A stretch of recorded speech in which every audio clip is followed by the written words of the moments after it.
By the way, I mentioned also Patrick Beverley joining the Lakers. This is great. I mean, I don't know if this helps the Lakers, but boy, this is one of those, oh my God, nirvana. We got content. Patrick Beverley, Russell Westbrook, they don't like each other.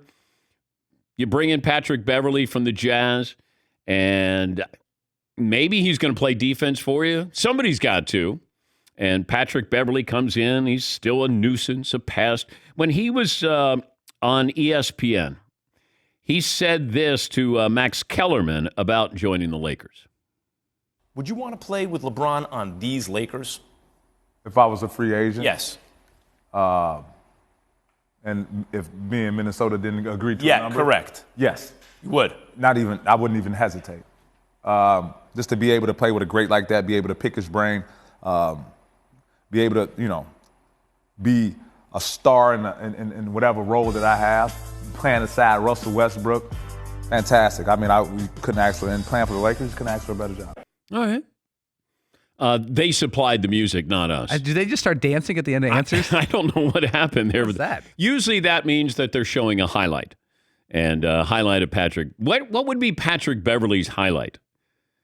Yes, Marv. I wish people could see me right now because it's tons of, get up, come on, let's go, let's go. You know what? I'm going to do a look-in, and we're just going to go on the basketball court, and we're all just going to demonstrate. Oh, you're going to do your Patrick Beverley? Come on, we should. Why not? Okay. Because I don't know what his highlight is. And I'm being serious. I don't know what his highlight is. He's a nuisance. I think his highlight was when he was on ESPN. He was fun as an analyst there. What's he have left? But that's a poor defensive team, and if he'll help them, give them a little toughness there, I do love what could be with the relationship or lack thereof with Russell Westbrook Jr. III. And maybe Patrick Beverley rubs off on him like, hey, come on, let's be role players and let's be all in on the Lakers. Yeah, Marv. He's like, wait, how about you be a role player? I was an MVP once. Oh, I know. That's to the detriment of Russell Westbrook Jr. III. Hey, I'm not a guy who's just going to wait in the corner shooting threes every 7 possessions down the floor. I'm Russell Westbrook. Yeah, Paul. They do all these stats that Patrick Beverley is a great on-ball defender, and he's definitely a pest. At this point in his career, he's not scared to mess with anybody. It feels like when I first heard him, like, oh, good, the Lakers got a little tougher, and every team seems to need a jerk out there, a guy who doesn't mind getting a tech or causing someone else to get a tech. And the other thing I saw, Patrick Beverley shoots 34% from three. On that team, that's not bad. How many threes does he take? He attempts 4 a game, and he's shooting 34.5%. That is, again, that doesn't mean he's a shooter. Yeah. But better than I expected. All right. I mean, I would love for him to be the nuisance pest that Draymond Green is, but be the player that Draymond Green's still a great player. Not a great shooter, but he finds a way to help his team win. And he's able to play more because he has, more talent. But Patrick Beverley joining the Lakers. Yes, Eaton. Plus, he adds one more 3 in that he's 34. Yay! Something like that. Great. Because the Lakers really needed to get just a little older. A little more seasoned. Yeah, seasoned. Yeah. We got some veteran leadership there. Much veteran leadership, nobody can actually play together. That's how many veterans there are. Yeah. He's a veteran. I don't know if he supplies leadership, but it should be fun. And he's now a member of the Los Angeles Lakers. This is what I want to know. What is this going to lead to? Because it feels like you got Patrick Beverley. That means something else is going to happen. That was just my initial reaction to this. More likely that Russell Westbrook Jr. III is now traded? That's what I thought. You got some cap space here? That's what I thought. And I still think that way. Beverley opens up a roster spot and financial flexibility in 2023-2024, this according to ESPN NBA front office insider Bobby Marks, so they could have up to $34 million in cap space. Taylor Horton Tucker. Remember when it felt like he was untouchable with the Lakers? He had that great summer league, like, oh my God, you see this guy. And then all of a sudden, he didn't play. Yeah, Paulie. Yeah, Horton Tucker, he's 21 years old. He averaged 10 points, 3 assists last year. He only shot 27% from 3. They'll bring him back in about 9 years. Is LeBron still going to be there in 9 years? What kind of poll question do we have today, Seton O'Connor? Well, Dan, we could start with Patrick Beverley. He makes the Los Angeles Lakers a title contender, a playoff team, a 500 team, or just older. A little snark there at the end. All right. Okay. All right. Title contender, no. I think they're already a playoff contender. So I would say makes them older, definitely, but makes them more of a playoff contender, I guess.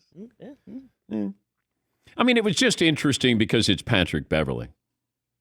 Because I don't know how much he'll help, but maybe he's all in for 1 year, and maybe I always thought that defense, certainly in the NBA, came down to willingness to play defense. They're all great athletes. You can't get there, for the most part, without being a great athlete. That's why if I said, look at Russell Westbrook. Now, that'd be a guy that I would think would be a lockdown defender. He's fast, he's strong, he's got a motor. That's the guy that I would think, man, he's going to be all over. He's going to be on you. He's going to pick you up three-quarters court. And it comes down to a willingness to want to play defense. And he doesn't want to play defense. Yeah, Marv. And I'm a little surprised because I think he was Defensive Player of the Year in the Pac-10 or 12, whatever it was back then, when he was in college. Yeah. So when he came out, they were like, man, he's an aggressive defender. We got to the NBA. He was like, no, I'm not. It's about a willingness to want to play defense. I mean, there's certain guys that they make their reputation off playing defense. He became an MVP. You don't want to be playing defense, even though Michael Jordan played defense. You know, great players. Gary Payton, great two-way player. Klay Thompson, when he was healthy, great two-way player. There's certain guys that take great pride in playing defense. And I'm not saying you expend all your energy because that's what happens. You're like, I'm going to kind of I'm not going to fight through a screen. I'm not going to fight over a pick. I'm going to go underneath it. And that's what he did. You know, somebody who was with the Lakers last year said, you know, he's just lazy on defense. He didn't care. He didn't care about playing defense. Do you get to a point where you go, okay, let's take whatever we can get for Russ? Or maybe Russ surprises us. Maybe. But this is where I want to find out LeBron's imprint on this team. His impact on this team. You wanted Russ. You and AD wanted him. Sit down with him and say, this is what we need you to do. And give him a dose of reality. The fact that he doesn't have, you know, when a jumper hits the side of the backboard, like at some point you go, might be me. That backboard didn't move. It might be me. Might be me. Or you have turnovers. That might be on me. But at some point, LeBron's got to go, Russ, for us to succeed and for you to stay here and for you to have, you know, another contract. Because really, think about it. What's at stake for Russell Westbrook after this year? Is anybody going to pony up $40 million for him? And the answer's no. He's going to be a Carmelo Anthony type where, you know, you're really going to be a role player. And nobody's going to give you $40 million. I mean, if they do, they're crazy, but now what happens? This is where you go, man, Russ turned it around. Russ is valuable. Why can't he be as valuable to the Lakers as Draymond Green is to Golden State? Do you want to be? Because Draymond Green understands he has reality, a dose of reality. Hey, I got two great shooters over here.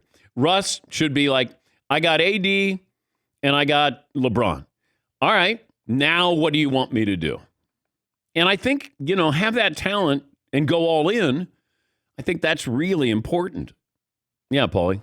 There's a lot of buzz, not reports, but buzz on the internet about a possible trade with Russell Westbrook to the Pacers for Buddy Hield and Miles Turner. Two solid players, pretty young. Miles Turner's not that young anymore. But again, this is not a report, just a lot of internet speculation. I can't imagine that trade from the Pacers standpoint. You got Buddy Hield, Miles Turner, not superstars. How would you be upgrading your roster by adding Russell Westbrook at this point? Unless you're just taking this salary and then you move on after this year. I mean, that's it. Pacers aren't going to, you know, win anything. I mean, they got a couple of pieces there, but if I'm the Lakers and I could pull that off, I'd do that in a second. Absolutely. Do it in a second.